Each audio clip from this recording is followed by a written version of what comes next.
посмотрят, что у вас необходимо будет заявление написать, они вам предоставят заявление Кыргызча деп и бакырасыңар на ал месте в одном жакта. окне все. Свердловский налоговыйда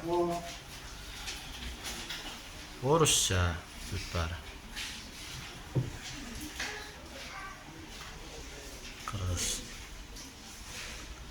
Нурланбек Тургунбек уулу ал жакта кыргызча деп бакыра бер, бирок иш жүзүндө эчтеке жок. Бардыгын пиарга ойной бергиле. Мына кыргызча кылбайсыңар, мына бүт бардыгы орусча. Бакырып сүйлөгөнү да орусча.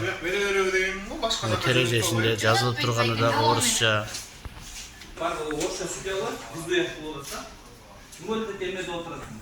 Жок.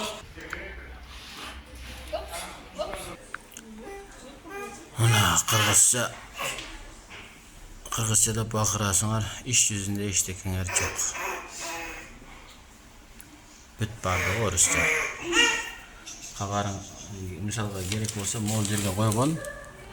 Кагазыңардын бардыгы орусча. Кана кыргызча.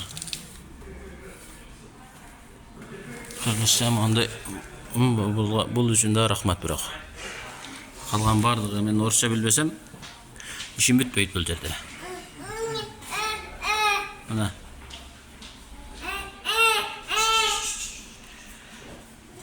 буга ким күнөөкөр?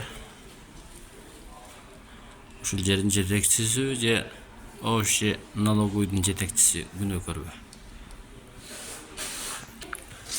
Мына ИПбиз бар, ошону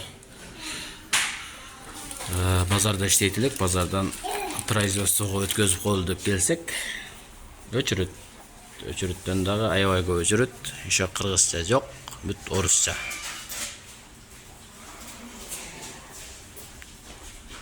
Ким жооп берет эми буга?